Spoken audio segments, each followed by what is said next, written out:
Welcome বন্ধুরা, অর্জুন হেসেলে তোমাদের স্বাগত জানাই। মকর সংক্রান্তির দিনে আজ আমরা পিঠে পায়েস নিয়ে আসছি। আজ আমি দুধ পুলি করব। তোমাদের সামনে দেখাবো আমি কেমন করে দুধ পুলি করি।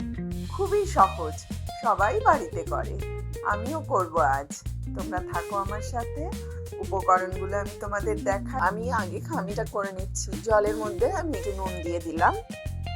জলটা ফুটলে আমি চালের গুঁড়ো দেব। জলটা ফুটছে, এবার আমি আস্তে আস্তে চালের গুঁড়ি এর মধ্যে দিচ্ছি।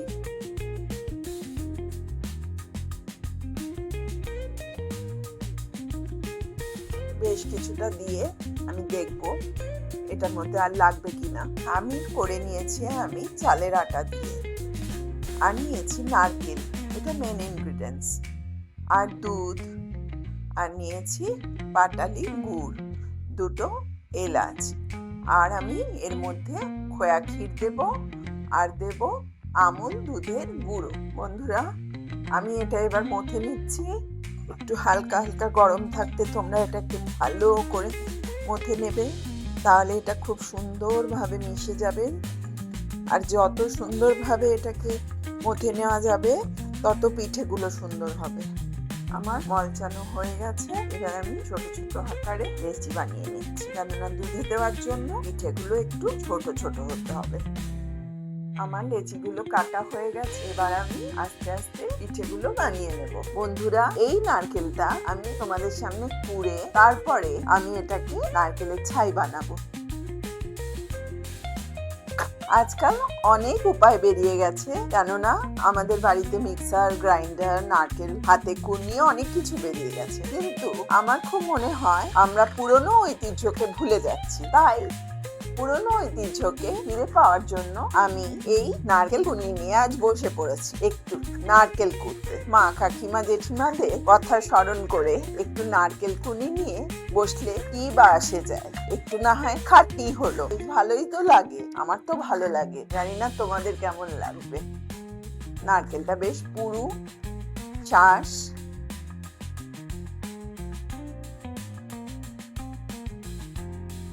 আমার নারকেল কোড়া এবার অলমোস্ট হয়ে গেছে। এই নারকেলের ছাইটা বানানোর জন্য কড়ায় নারকেলটা দিচ্ছি, আর দিচ্ছি সামান্য পরিমাণে দুধ। আমি একটু মিষ্টিটা কড়া পছন্দ করি, তাই আমি 2 চামচ চিনি অ্যাড করছি এতে, আর দিচ্ছি 1 চিমটে নুন। এবার আমি এর মধ্যে পাটালি গুড় দিয়ে দিচ্ছি। পাটালি গুড়টা একটু বেশি পরিমাণেই দিলাম, যাতে মিষ্টিটা ঠিকঠাক হয়। এবার আস্তে করে ঢাকনা চাপা দিয়ে দিলে এটা গলে যাবে গুড়টা, আর নারকেলের সঙ্গে মিশিয়ে নেব। তারপর দেখো বন্ধুরা, কেমন গলে গেছে গুড়টা। এবার এটাকে নেড়ে চেড়ে পুরো শুকিয়ে নিতে হবে। সুন্দর পাটালির স্মেল আসছে। এই ছাইটা অলমোস্ট হয়ে গেছে। এবার আমি এটা যাতে শক্ত হয় একটু ঠান্ডা করে নেব, তারপরে আমি পুর হিসেবে ইউজ করব। এই খামিরটাকে এবার আমি বাটির শেপে করে নিচ্ছি পিঠে বানানোর জন্য। একটা করে এইভাবে গোল্লাগুলোকে আমি বাটির শেপ দিচ্ছি। দেখো বন্ধুরা, কত তাড়াতাড়ি সব হয়ে যাচ্ছে। ঝটপট করে এক্ষুনি আমাদের দুধ পুলি রেডি হয়ে যাবে। বন্ধুরা, আমি এবার এই পিঠে বানিয়ে নিচ্ছি এই নারকেলের পুর ভরে।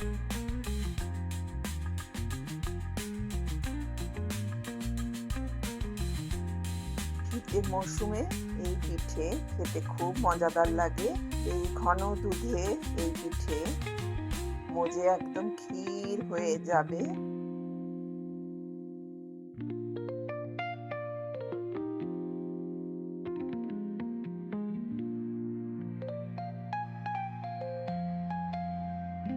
বন্ধুরা, আমি এই এলাচটা থেতো করে নিয়েছি, এটা দিয়ে দিলাম।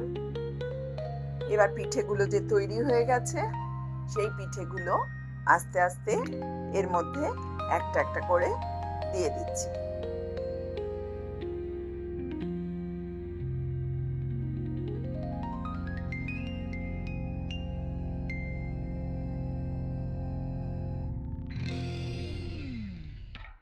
আমি মিষ্টি অ্যাড করছি। দুধটা আস্তে আস্তে গলে গেলে তারপরে টেস্ট করে আমি আবার দেখে নেব কতটা লাগে। আমি খোয়া ক্ষীর আমি একটু এর ওপর দিয়ে দিচ্ছি, তাতে বেশ গাঢ় হবে মিশ্রণটা, দুধটা। এই জন্য আমি একটু খোয়া ক্ষীর অ্যাড করে দিলাম। আমি একটু গুঁড়ো দুধও দিচ্ছি।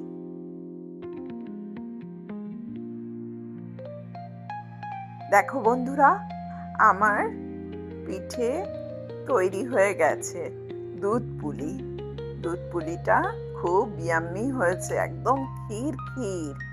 আর এটা এরকম করে কেটে খেতে কত ইয়াম্মি লাগবে বলো। খুব সুন্দর হয়েছে কিন্তু, তোমরাও করে দেখবে। আর কেমন লাগলো অবশ্যই কমেন্ট করে জানাবে। তোমরা আমার চ্যানেলটা সাবস্ক্রাইব করতে ভুলবে না।